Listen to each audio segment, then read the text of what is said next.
assolvo neanche quando mi confesso dei peccati che ho commesso. Guido un'auto da fè. Buongiorno a tutte le ascoltatrici, buongiorno a tutti gli ascoltatori, bentrovati alla puntata del venerdì di Autodafè e bentrovati anche all'appuntamento con il professor Fabrizio Pezzani, professore emerito dell'Università Bocconi, che è in collegamento con noi. Buongiorno professore, grazie. Buongiorno a tutti. Per essere con noi. Allora, abbiamo usato sul post sulla pagina Facebook della radio per introdurre la conversazione di oggi una vecchia immagine che ritrae Piero Fassino e Massimo D'Alema, protagonisti di quella che fu la stagione ormai 15 e più anni fa, nel 2007-2008, della vicenda relativa alla scalata bancaria Unipol su BNL, no? Quando Fassino disse abbiamo una banca, intercettato al telefono. Gli ascoltatori e le ascoltatrici di questa radio conoscono benissimo la vicenda perché noi seguimmo in dettaglio anche le indagini che poi furono condensate nella richiesta di provvedimenti che fece il magistrato, il GIP di Milano all'epoca, Clementina Forleo, la quale finì malamente per essersi occupata in maniera abbastanza pungente di quelle questioni, no? La faccio corta perché quella vicenda richiamò una definizione ancora precedente che diede, se non sbaglio, Guido Rossi a proposito del ruolo della politica negli affari finanziari e bancari. Si parlava all'epoca, se non ricordo male, professore, della vicenda Telecom, no? Quando si diede il via in Italia alle famose privatizzazioni. La madre di tutte le privatizzazioni fu definita da D'Alema e compagnia, la vicenda Telecom. Come è andata poi è inutile che ci soffermiamo. Comunque fu la madre di tutte le privatizzazioni. All'epoca Guido Rossi disse Palazzo Chigi è una merchant bank dove non si parla inglese, è diventata una banca d'affari. Da lì all'abbiamo una banca di Fassino il passo non è stato lunghissimo, no? Qualche decina di anni dopo, vicenda Telecom 97, vicenda Unipol BNL 2007. Qualcuno ha ripreso queste definizioni anche in occasione dell'attualissima vicenda. Ne abbiamo soltanto accennato la scorsa settimana, professore, adesso ti lascio subito la parola, e la vicenda attuale riguarda invece Monte Paschi Siena e Mediobanca. Ancora c'entra la politica, in questo caso in maniera ancora più, diciamo, chiara dal punto di vista dell'azionariato, perché Monte Paschi è per un 11% ancora in mano al Ministero dell'Economia.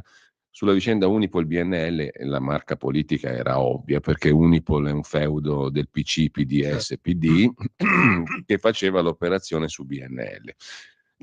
La giudice è finita male, le hanno dato ragione, richiamo solo questo, recentemente l'anno scorso le ha dato ragione anche la Corte di Cassazione, la giudice Forleo ha vinto in Cassazione e poi ha chiesto al Consiglio Superiore della Magistratura e al Ministero della Giustizia di riaprire il caso della banca dei DS, cioè della vicenda Unipol BNL. Non si è riaperto un bel tubo di niente, lei rimane confinata in quel di Cremona, insomma la sua carriera di magistrato è finita lì sostanzialmente e non ne parla più nessuno. Ora invece parliamo di un'altra storia, appunto quella attuale. Perché secondo te quella vicenda attuale Mediobanca Montepaschi può essere letta in linea di continuità nella struttura, non nei protagonisti, perché là parlavamo di PD, qui abbiamo un governo di tutt'altro colore, però insomma perché si può leggere qualcosa che ci fa pensare a Palazzo Chigi come una merchant bank? E faccio una domanda aggiuntiva. Cosa c'è di male nel fatto che in qualche modo le banche svolgano anche un ruolo di interesse politico? Cosa c'è di male? Perché succede in Francia, perché succede in Germania, dove addirittura le banche locali, no, quelle dei Land, sono assolutamente pubbliche. Cosa non ti torna in tutta questa operazione, sullo sfondo della quale ci sono due gruppi privati importanti, azionisti sia di quello che vuol comprare sia di quello che deve essere comprato, cioè Montepaschi vuol comprare Mediobanca, dentro ci sono Caltagirone e Del Vecchio che sono azionisti pesanti, ancora più del Ministero dell'Economia.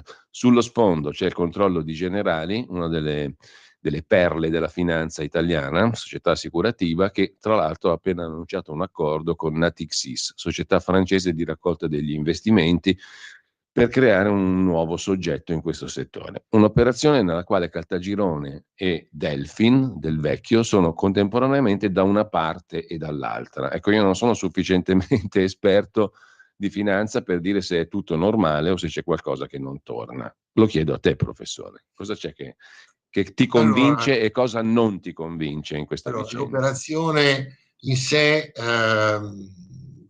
è un'operazione di un tentativo di scalata appoggiato dal Ministero dell'Economia per la presenza che ha in Montepaschi.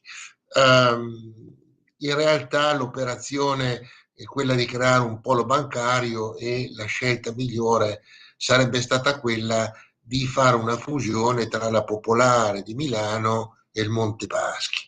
Il problema qual è? Che l'amministratore delegato di Unicredit, Orcel, Dopo che era sfumata, mi sembra, professore, l'ipotesi BPM Unicredit. Sì, dopo che era sfumata quell'operazione. Allora, questa poteva essere, però il problema qual era? È un problema di tipo giuridico, perché Orcel, avendo fatto un'offerta di acquisto di Banca Popolare di Milano, ha messo la Banca Popolare di Milano in una condizione di non poter fare delle operazioni straordinarie, perché c'è un vincolo della BCE. Quando sei sotto scacco di un'offerta di acquisto di azioni o di fusioni, quello che era, per legge tu non puoi fare operazioni straordinarie, quindi la Banca Popolare di Milano non può, fra virgolette, al momento dal punto di vista giuridico, Sì. fare un'operazione sul Montepaschi. Ora, sia Caltagirone che Del Vecchio rappresentano due azionisti di riferimento in questa situazione e hanno dato scalata alla Montedison, questo attacco alla Montedison, per poter arrivare alle generali, perché l'obiettivo poi finale è quello delle generali. Ora, da questo punto di vista, che il risparmio degli A Mediobanca, italiani, naturalmente, non a Montedison, a Mediobanca Mediobanca. e generali poi finisca nelle mani di due, fra virgolette, imprenditori che non hanno quella diciamo presenza stabile dal punto di vista imprenditoriale. Uno è un immobiliarista e l'altro si è occupato delle attività produttive di Del Vecchio, che sono gli occhiali. Ora, in realtà il rischio è che questa operazione è un po', come dire, un po' oscura da questo punto di vista. Si potrebbe rischiare sostanzialmente. Ecco, circola una battuta, no? Fassino diceva abbiamo una banca, lo chiedeva a Consorte, e qui qualcuno dice abbiamo due banche e un'assicurazione. È un'assicurazione, abbiamo due banche e un'assicurazione.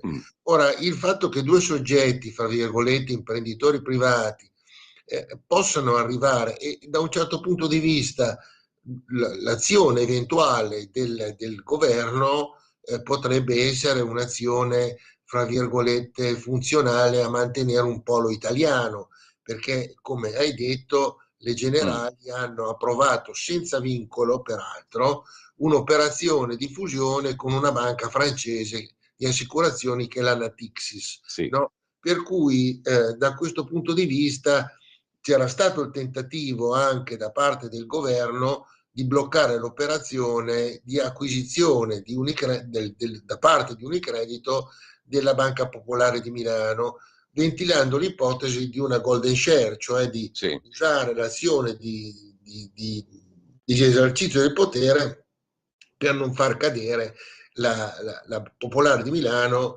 con la Unicredito. Però in realtà questa vale per acquisizioni esterne. In realtà Unicredito è italiano e la Popolare di Milano è italiana, quindi usare una golden share in questo caso non sarebbe stato tecnicamente possibile. Quindi il problema diventa quello di insomma, noi abbiamo già visto, no? come hai ripreso tu, il caso della Telecom, il caso dell'Alitalia, dove abbiamo avuto sempre questi cordate di imprenditori coraggiosi, no? E questi imprenditori coraggiosi poi hanno finito per oggi, la TIM ce la troviamo in mano a un fondo che è il KKR, e quindi l'Alitalia abbiamo visto come è andata a finire, con un fallimento, con un costante uso di risorse pubbliche per finire poi fra le braccia della Germania, insomma, no? Quindi questo aspetto da un certo punto di vista è preoccupante. Abbiamo due, fra virgolette, imprenditori che non hanno una esperienza così forte nella gestione bancaria, perché in realtà poi si tratterebbe di avere delle persone che gestiscono correttamente il sistema, e quindi da questo punto di vista c'è una influenza sicuramente politica nella cosa, tant'è che lo stesso sindaco di Milano Sala ha dichiarato c'è una sorta di scontro fra Roma e Milano, nel senso che l'acquisizione sarebbe sulla pista di Caltagirone e con l'accordo di Del Vecchio. Peraltro Del Vecchio non è un gestore della Delfin, ma con un gruppo di azionisti che sono gli azionisti del Vecchio, i figli, la famiglia di Del Vecchio, che non hanno una posizione di unanimità da questo punto di vista. Quindi si potrebbe mettere in piedi un'azione, fra virgolette, con molti punti di domanda, ma il maggiore punto di domanda è che questa situazione poi ha il cosiddetto convitato di pietra. Il convitato di pietra sono i fondi americani, fondi USA americani, che sono massicciamente presenti nelle aziende italiane, sia quelle dello Stato, del parastato, e quelle private, nelle banche, che hanno in generale il 35%. Quindi tutta questa operazione potrebbe essere sostanzialmente accettata o meno a seconda della posizione dei fondi USA, i quali potrebbero decidere di appoggiare o non appoggiare l'azione. E sicuramente in questa fra virgolette posizione di dominus, no? Tu puoi avere una posizione di ricatto sostanzialmente. Io appoggio questa scalata se o non appoggio questa scalata se. E quindi è chiaro che tutta questa operazione sostanzialmente poi può essere fatta approvare o a saltare a seconda della posizione della finanza USA, che occupa, ripeto, il 35% in generali e altrettanto in mediobanca, altrettanto. Quindi il vero problema che si pone è un tentativo di, fra virgolette, direi preservare l'italianità di Generali, e qui Sì. qual è l'italianità quando il 35% è in mano straniera ed è una percentuale rilevante, insomma, no? Quindi da questo punto di vista io la vedo estremamente complicata e soprattutto la vedo come un'operazione, come direbbe negli scacchi, la mossa del cavallo, insomma, no? Cioè che a un certo punto la finanza americana, la finanza USA, ricordiamo che è presente per una quota, è il secondo azionista BlackRock di Unicredito, il primo azionista, il secondo azionista di Banca Intesa, è azionista della Popolare di Milano, è azionista del Monte dei Paschi, è azionista di molte società dello Stato parastato, quindi Eni, Enel, Leonardo. Quindi è difficile trovare una società quotata in borsa in cui non ci sia la presenza di un fondo americano, insomma, no? La stessa TIM, come dicevo prima, è in mano a un fondo americano, le autostrade sono in mano a Blackstone, e quindi hanno già detto, a Blackstone ha già detto ai suoi soggetti presenti nel consiglio di amministrazione che è necessario un aumento dei pedaggi dell'autostrada, perché in questo modo guadagnerebbero di più. L'azione politica avrebbe dovuto essere: no, noi dobbiamo temperare l'aumento dei pedaggi, perché così aumenta anche l'inflazione e aumenta il costo a carico dei contribuenti italiani, insomma, no? Quindi questa vicenda vede un soggetto fra virgolette nascosto, il convitato di pietra, ho usato questo termine, che ha un ruolo importante. Quindi io ho letto che ci sarebbe un tentativo da parte del Caltagirone e del Vecchio di capire la posizione dei fondi, se sono favorevoli o no.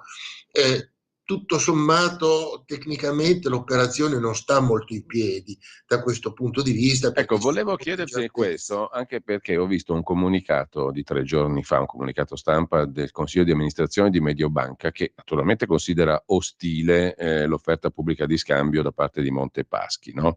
Ma volevo chiederti una valutazione circa alcune motivazioni che Mediobanca dà di questa operazione. Dice in sostanza il Consiglio di amministrazione di Mediobanca che questa operazione ha poca valenza industriale, fa perdere valore sia a Mediobanca che a Monte Paschi Siena, perché sono due banche completamente diverse, c'è un forte indebolimento del modello di business di tutte e due e poi c'è una valutazione abbastanza interessante perché il Consiglio di Mediobanca fa notare che subito dopo l'annuncio di questa operazione il titolo Monte Paschi Siena ha perso parecchio in borsa. Per un motivo semplice, secondo Mediobanca, perché in questo caso sarebbe il debole Monte Paschi che cerca di acquistare il più forte o comunque una banca più forte come è Mediobanca e quindi sta cominciando a perdere in borsa. Perdere in borsa significa anche che perde l'azionista tesoro, cioè il contribuente, cioè i cittadini italiani. Certo.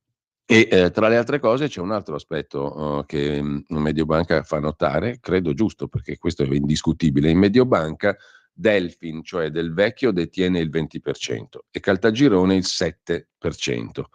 Nella stessa Monte Paschi, che sarebbe l'acquirente, abbiamo gli stessi soggetti. Delfin, ovvero Del Vecchio, che è il primo azionista privato col 10%, dopo il Ministero dell'Economia con l'11%, e Caltagirone detiene il 5%. In sostanza, questa diminuzione di valore di Monte Paschi e aumento contemporaneo di valore di Mediobanca ha trasferito ricchezza ai due privati in questione, cioè a Caltagirone e Del Vecchio, facendo perdere lo Stato, cioè il Ministero dell'Economia. Oltretutto, nelle stesse generali abbiamo gli stessi soci privati, cioè Delfin, ovvero Del Vecchio col 10%, Caltagirone col 7%.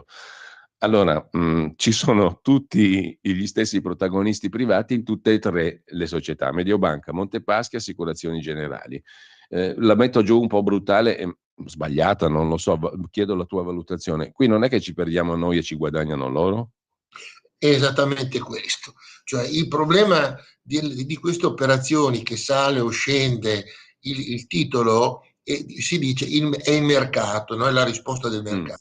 Ma in realtà il mercato è rappresentato da dei soggetti, potrebbero essere anche, perché no, i fondi o quant'altro che vendono le azioni del Monte Paschi e comprano le azioni di Mediobanca. Allora questa operazione non sai chi c'è dietro perché non c'è una trasparenza da questo punto di vista. Allora il rischio è quello che hai detto tu, cioè che si ripeta il caso di Telecom, che si ripeta il caso di Autostrade, che si ripeta il caso di Alitalia con ITA, eccetera. Quindi noi abbiamo sempre avuto degli imprenditori, i cosiddetti capitani coraggiosi, come li definivano i giornali, che hanno finito per arricchire se stessi e mandare a quel paese le società da loro controllate. Qui il problema di governance è un problema molto delicato, perché i soggetti coinvolti non so se hanno le competenze previste per poter esercitare la governance di queste tre banche assieme, quindi Anche perché, scusami professore, ma banalmente, se diciamo c'è il convitato di pietra che comunque fa capo a uno Stato estero, no? Stati Uniti o Francia che sia, se ci sono due privati di questo peso che hanno praticamente le carte dappertutto e gli interessi dappertutto, che garanzia c'è che un'operazione di questo tipo, dando per buono che sia a tutela dell'italianità delle banche, come diceva anche Fazio, però, no? L'allora governatore Fazio della Banca d'Italia dell'epoca, all'epoca di quelle vecchie scalate là che citavamo prima, che garanzia c'è, pur dicendo perfetto, tutela l'italianità, che questa italianità sia a vantaggio di tutti gli italiani e non di qualcuno solo, cioè di quelli che abbiamo citato prima, e dei loro interessi? Nessuna. Appunto dico Nessuna. questo. Non c'è nessuna tutela, perché a questo punto di vista l'acquisizione è funzionale a massimizzare gli interessi dei due soggetti privati, non è finalizzata a garantire Quindi diciamo è una l'italianità gestione di due italiani, non di due del popolo italiani, italiano. di due italiani, e quindi questa scalata di questi due soggetti, secondo me, politicamente è, insomma, politicamente appoggiandola rischia di diventare poi un controproducente. Insomma, abbiamo dei precedenti su questa storia dei cosiddetti capitani coraggiosi, come li abbiamo nominati, e il rischio è che questa operazione sia funzionale ad accrescere l'interesse di pochi, ma non è detto che ne nasca un vantaggio per altri. Allora, l'italianità rimane relativa, come hai detto. Quando tu hai il 35% in mano a capitale straniero, o tu hai il 61% e non la rendi scalabile, oppure io non so se loro possono arrivare a questo traguardo, insomma, no? E poi il problema è che dietro di loro non ci sono delle finanze infinite per sostenere questa scalata o l'eventuale ristrutturazione, insomma, no? Quindi è un'acquisizione ostile, come l'ha definita Mediobanca, e come è stata definita da parte della Popolare di Milano quella di Unicredito, insomma, no? È chiaro che c'è un tentativo da Quindi parte diciamo un pochino di attenzione critica ci vorrebbe. sì, ci vorrebbe anche Mm. un'indicazione di trasparenza per quanto riguarda i fondi esteri, quindi quali sono i fondi presenti Sì. nel capitale del 35%, che percentuale hanno e che cosa intendono fare. Bene. Insomma, altrimenti sono operazioni che vengono fatte sulla nostra testa. Allora, molto chiaro. Intanto c'è un altro argomento, siccome il tempo vola e siamo già alle 10:51, a proposito di Francia, di Italia, di grandi capitalisti e di grandi interessi, c'è un'altra notizia interessante, della quale ci eravamo proposti di parlare stamani, ovvero il più ricco, credo, uomo d'affari francese, Bernard Arnault, il patron di LVMH, che sta per Louis Vuitton Moet NC, cioè il gruppo che controlla praticamente i 2/3 della moda mondiale e gli champagne, i vini e gli alcolici non solo in Francia. Sono 50 società che dipendono dalla holding di Bernard Arnault, la LVMH appunto, ciascuna delle quali gestisce appunto dalla moda Dior, Kenzo, Lacroix, Vuitton, Givenchy, Pucci, Fendi, Loro Piana e tantissimi altri anche ex italiani, vini, champagne, profumi cosmetici, Guerlain e via dicendo. Bernard Arnault è il numero uno di questo megagruppo e credo appunto l'uomo più ricco di Francia. È stato il primo europeo nel 2023 a superare la soglia dei 500 miliardi in dollari di capitalizzazione della sua società. Dopo, insomma, è sicuramente il più ricco di Francia. La Francia in generale non sta attraversando un periodo fantastico, né dal punto di vista politico, ma neanche da quello economico.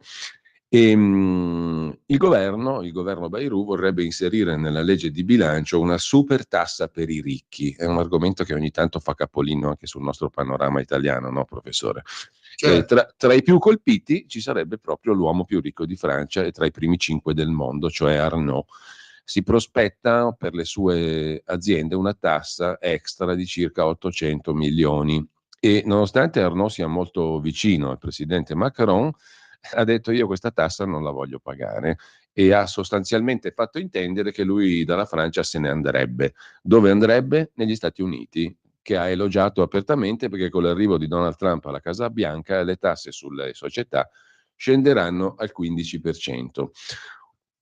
Cosa ti suggerisce tutta questa storia? Perché da un Questo punto di vista così generale mi sembra che tutto sommato introdurre dei principi di concorrenza fiscale non è sbagliato, no? Potrebbe indurre anche le vecchie società europee a fare qualcosa tipo tagliare le tasse, rendere più attraente il panorama imprenditoriale per tutti, non solo per Arnault, o no? Questo qua è un problema, perché è un problema che è cominciato anni fa, e se si vede la dinamica delle entrate fiscali negli Stati Uniti, si vede un crollo delle entrate fiscali delle grandi compagnie. Perché? Perché andando alla ricerca di posti o di siti produttivi a più basso costo, sono finite praticamente per separare il capitale dai paesi. No? Una volta il capitale veniva prodotto all'interno del paese e il capitale prodotto all'interno del paese serviva per i sistemi di welfare, serviva per calmierare le disuguaglianze presenti e per mantenere dei livelli occupazionali. Ora, che cosa è successo? Che la liberalizzazione, fra virgolette, esasperata ha portato a una cancellazione di tutte queste posizioni e ha consentito alle imprese, fra virgolette, di separare la manifattura dall'aspetto fiscale. Quindi che cosa succede? Che facendo produrre all'estero, questo per quanto riguarda in particolare gli Stati Uniti, avendo loro delocalizzato tutta la manifattura o gran parte della manifattura, il 90% della manifattura, avendola delocalizzata nei paesi dell'est, quindi Cina, Vietnam, Birmania, Corea, eccetera, che cosa succede? Che attraverso una serie di passaggi di società fra di loro, ogni passaggio comporta trattengono in ogni società una parte di utile, in modo tale che quando l'utile, fra virgolette, cioè il prodotto finale, arriva negli Stati Uniti per la vendita, il soggetto che deve prelevare l'imposta si trova davanti a un costo di acquisto molto vicino al prezzo di vendita e quindi questo abbatte le entrate fiscali pesantemente negli Stati Uniti e negli altri paesi che hanno scelto questa delocalizzazione. Quindi la delocalizzazione e la libertà della finanza che cosa comporta? Comporta di fatto la separazione del capitale dai paesi. Quindi il paese Arnaud porta i soldi là, porta le imprese fiscali là, ma la manifattura rimane qua, cioè la manifattura del gruppo Louis Vuitton Moet Hennessy è in gran parte in Francia, è in gran parte in Italia, sì, in gran parte anche nell'est. Quindi in realtà che cosa succede? Che tu trasferisci delle risorse finanziarie a un paese per via delle ridotte aliquote fiscali e ti privi, accettando questa soluzione, delle risorse per mantenere il welfare, per mantenere per abbattere la disuguaglianza, la povertà e la disoccupazione. E questo è un aspetto importante, per cui da una parte si potrebbe dire perché non abbattiamo le imposte per favorire il mantenimento delle imprese sul territorio. Sì. Ma il problema è che noi, come la Francia e anche come gli Stati Uniti, abbiamo un debito enorme, per cui il debito come fai a coprirlo? Le spese pubbliche come fai a coprirle? E fai attraverso le entrate fiscali, e se le entrate fiscali ti crollano il sistema salta. Quindi in realtà la separazione del capitale dai paesi porta i paesi a un incremento dell'indebitamento e a un rischio, fra virgolette, di crescente insolvenza, insomma, no? Cioè Trump, oggi gli Stati Uniti hanno un incremento del debito che va verso i 37 mila miliardi, hanno 1.000 miliardi, oltre 1.000 miliardi all'anno di spesa per interessi sul debito e si trovano strangolati perché non possono continuare a stampare carta moneta e nel breve il problema non è che lo cambi. Allora Trump ha minacciato di fare delle sanzioni del 100% su tutte le attività derivanti dai paesi del BRIC, perché i paesi del BRIC che cosa stanno facendo? Stanno ponendo in essere un sistema finanziario che non è basato sul dollaro. Quindi se il sistema finanziario creato dai BRIC non aggira al dollaro, inevitabilmente la copertura delle emissioni di dollari sul mercato americano creano un'inflazione e il rischio di una professore, diminuzione del valore del dollaro. Allora, noi dobbiamo chiudere tra un minuto, però tu hai introdotto una serie di questioni che mi piacerebbe riaffrontare la prossima settimana. Poi anticipo già agli ascoltatori che il 14 di febbraio avremo con noi l'assessore allo sviluppo economico della regione Lombardia, Guido Guidesi, perché con lui affronteremo, ed è un uomo che ha sempre diciamo, manifestato le sue inclinazioni federaliste, affronteremo proprio questo tema che tu hai affrontato anche fin dal Nel 2007-2008 con un libro che pubblicasti all'epoca, il tema del Il rapporto. patto di lucidità. Ecco, il patto di lucidità contrapposto al patto di stabilità europeo, il rapporto stretto fra sviluppo economico e assetto federale dell'organizzazione dello Stato, no? Quindi il tema è molto interessante, ha un suo rilievo di attualità perché bene o male comunque il percorso delle autonomie è in cantiere, però diciamo, la stretta connessione tra una buona economia e un assetto federale è un tema di grandissimo interesse, soprattutto per una regione come la Lombardia.